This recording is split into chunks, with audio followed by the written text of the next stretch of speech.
নমস্কার বন্ধুরা, মিঠু রেসিপিতে আমার সমস্ত বন্ধুদের স্বাগত জানিয়ে আজ দেখাবো কুমড়োর বুকো দিয়ে উচ্ছে দিয়ে একটা ভাজা। আপনারা তাহলে দেখুন আমার এই রান্নাটা কেমন লাগে। যদি ভালো লাগে তাহলে লাইক, শেয়ার এবং কমেন্টস করে আর সাবস্ক্রাইব করে পাশের বেল বাটনটি প্রেস করে আমার পাশে থাকার চেষ্টা করবেন। আজ দেখবেন কুমড়োর বুকো দিয়ে উচ্ছে ভাজা। এই জন্য আমি কিছুটা উচ্ছে কেটে রেখেছি, এছাড়া কুমড়োর বুকো রেখেছি। এই কুমড়োর বুকোটা ফেলবেন না আপনারা, এটা দিয়ে আপনারা বড়াও তৈরি করে নিতে পারেন। এছাড়া কুমড়োর বুকো দিয়ে আপনারা ভর্তা করতে পারেন। এই ভর্তা আমার চ্যানেলেও আছে, আপনারা দেখে নিতে পারেন। এছাড়া এর মধ্যে রেখেছি হলুদ গুঁড়ো, কালো জিরে, এছাড়া রেখেছি নুন। এছাড়া তো সর্ষের তেল এমনিতেই লাগছে। তাহলে আপনারা দেখুন আমি রান্নাটা কিভাবে করি। এরপরে দেখুন কড়াই বসিয়ে দিয়েছি। কড়াইয়ের মধ্যে এখানে আমি সর্ষের তেল দিয়ে দিচ্ছি, পরিমাণ মতো সর্ষের তেল দিয়ে দিলাম। সর্ষের তেল গরম হয়ে গেছে। এরপরে তেলের মধ্যে আমি কিছুটা কালো জিরে দিলাম।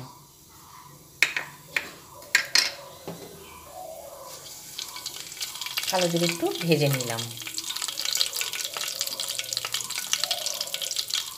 এরপরে যে উচ্ছেগুলো কেটে রেখেছি সেগুলো এক এক করে তেলের মধ্যে দিয়ে দিচ্ছি।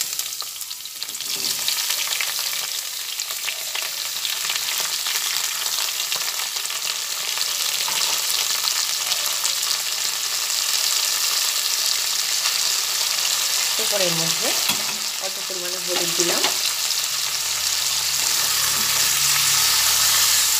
এরপরে ভালো করে ভেজে নিচ্ছি।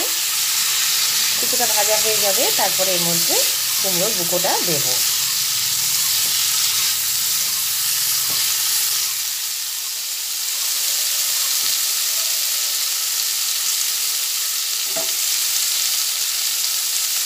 হাফ চামচ নুন দিয়ে দিলাম।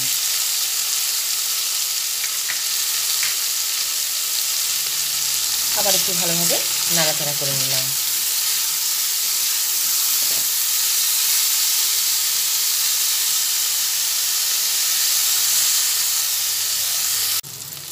এভাবে নাড়াচাড়া করতে করতে উচ্ছেটা ভাজা হয়ে এসেছে।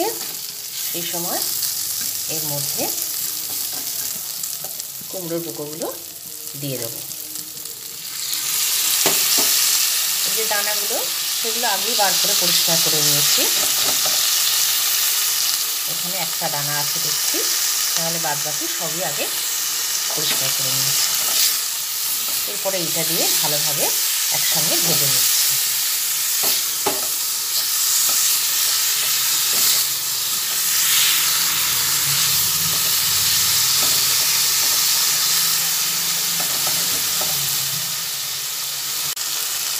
এরপরে এইভাবে একসঙ্গে কুমড়োর বুকো আর উচ্ছেটা ভাজা হতে হতে কুমড়োর বুকোটা একদম উচ্ছেটার মধ্যে মিশিয়ে দিলাম। এটা রেডি হয়ে গেছে। এবার এটা নামিয়ে ফেলবো। আমি এর মধ্যে আলাদা করে আর কোনো চিনি দিলাম না, কেননা যেহেতু কুমড়োর বুকোটা আছে এমনি মিষ্টি হবে, সেই জন্য আর আমি আলাদা করে চিনি দিইনি। আপনাদের মনে হলে আপনারা একটু চিনি মিশিয়ে নিতে পারেন। রেডি হয়ে গেছে। এটা আমি একটা পাত্রে এবার তুলে ফেলবো। উচ্ছে দিয়ে কুমড়োর বুকোটা ভেজে নিলাম, সেটা এবার একটা পাত্রে তুলে নিচ্ছি।